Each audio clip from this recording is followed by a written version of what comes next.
hung up the phone, finished the conversation with my mother, and my friend stops me and says, Ramon, that was pretty cool. I said, why? What happened?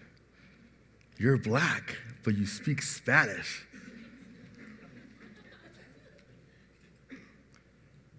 Where are you from?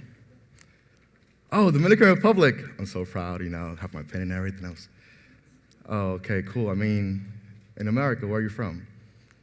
Oh, from Philly. Oh, that's awesome, man. And right there, I officially became a member of Penn State's community of color. Not because I spoke English, not because I spoke Spanish, but because at least I looked black and someone could relate to me. So we are a community of color, but are we? 70% of all US-born Latinos speak English very well, which means they speak English at home, most likely speak English with their friends. 70%. Yet still our voices are not being heard. Good afternoon, everyone. My name is Ramon Guzman, Jr., and this year, alongside with my other responsibilities as a student leader, I am also the reigning Mr. Latino Penn State. My responsibility is to represent the Latino community, the Latino and Latina community here at the university in all different spectrums. You see Latinx as an inclusive form of using male Latino and female Latina in our conversations. And so before I continue and tell you the invisibility that Latinos endure and Latinx endure in the community of color at Penn State and across the country, let's first reintroduce organic definitions to commonly used words like diversity, inclusion, and of course, communities of color.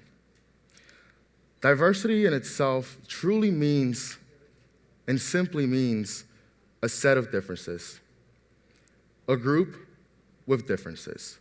Therefore, this room, without considering race or culture, which is so stigmatized, this room is diverse by having men and women, male and female. If you're from Philadelphia, Yin's from Pittsburgh, y'all from Atlanta, y'all from Texas, y'all from California, Australia, South America, North America, Europe, Asia, Africa, you're now geographically diverse based on our origin of location. Our majors makes us diverse. I'm a senior year, first-year student. We're now diverse on our level of who we are in our academic standing here at the university. That's diversity. Inclusion is the idea of encompassing all those differences and making sure that they're not only acknowledged, but respected. Not only respected, but considered in thought and decisions made at the university and at any other level of discussion. In this community of color, although the Crayola box has a white crayon, the community of color means anyone else that isn't white. The black, the African American, and there is a difference. The Latino, the Hispanic, the Asian, Pacific American, and the different nationalities and ethnicities that go in between those groups. But in America we live, and in Penn State, we live in a very exclusive and inclusive, diverse community, Our community, yes, is very diverse. It's very inclusive, but it's still in the encompassing the conversation of race, encompassing the conversation of things that relate to our color and our different lifestyles. It's very exclusive as to who sits at that table.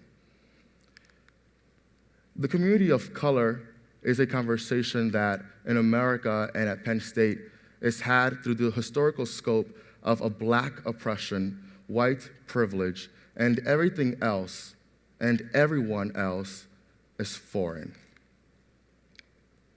For Latinos and Latinx, foreign may be our ethnicity, specifically our nationality. I am Dominican. I take very great pride in my mango and plátano.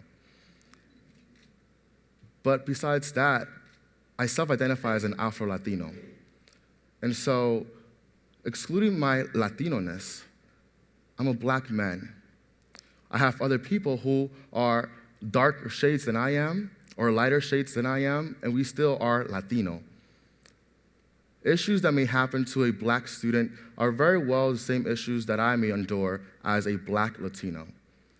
The same issues that may happen to a white student or a white privileged student are the same issues that may happen to a student who is a white Latino.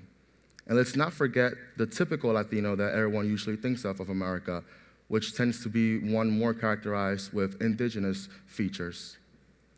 As an Afro-Latino myself, a recently used term, I self-identify as that because I take great pride in my African ancestry, through my physical features, my cultural customs, and everything else that comes in between.